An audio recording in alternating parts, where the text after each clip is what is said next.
Good morning. I'm Shirley Senerigi, and this is my husband Rudy, and we're here to talk to you a little bit about our wonderful travel experiences house sitting. And while we're experienced travelers, we are technologically challenged. This is about the billionth time we've tried this thing, and my head still isn't on the screen. Here I am.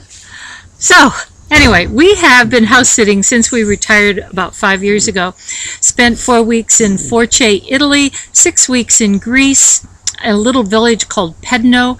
In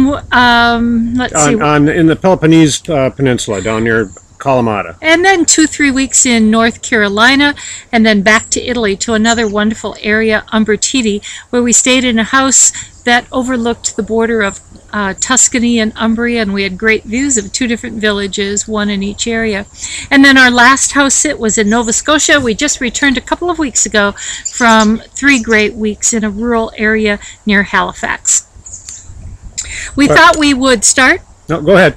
We thought we'd start by sharing a few treasures we brought back. We're not big souvenir buyers. We usually watch for things that mean something to us. Something we saw in one of the little villages that was useful, actually, and bring home just a few things. And sometimes artifacts. I mean, this first one's really cool, I think.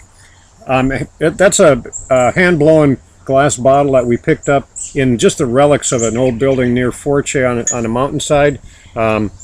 Brought that back with us. I think it's an old wine bottle.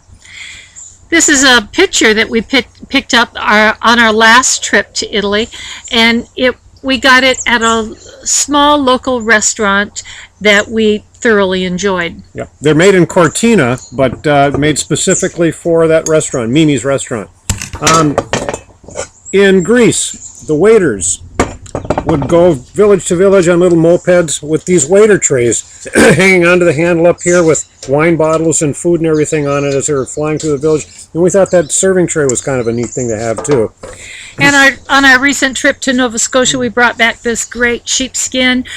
We did spend 2 days on Prince Edward Island while there. It's a great rural farming area, and I love sheep. Yeah, and it's a good-sized skin. It's not just a little doily that Cheryl has here. So anyway, we like bringing back things that are practical, useful, and symbolic and meaningful to us. We also thought we might share in this little video a quick map. This map, we'll see if you can see it I've well. got my directions down. I keep bouncing off this frame.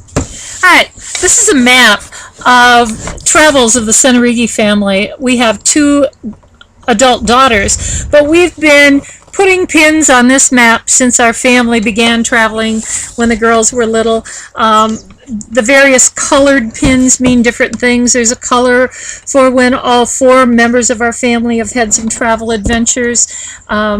Another color for our eldest daughter, another for our youngest, a color for Rudy and I individually, and then our house sits around here. What we did was we put little red, larger circles on the locations that we've house sat on, trying to make those stand out a little bit just now. So anyway, we love keeping track of our travels this way. We're hoping to maybe someday travel to as many locations as our children. And then we thought we'd show you the evolution of the Senerigi's travels. I'm going to try to get this on the screen here. Cheryl will give me a hand. You've got right here a picture of us in 1976 backpacking Ptarmigan Wall together. A couple of pseudo-hippies, I guess. And then way on this side, you have us backpacking the North Country Scenic Trail the year Cheryl retired. That's up North Shore of Minnesota. And in the middle, there are the 2 of us standing in front of the Meliti building. In Italy, near Umbertidi, down by Niccione, and Meliti is really well known for their anisette.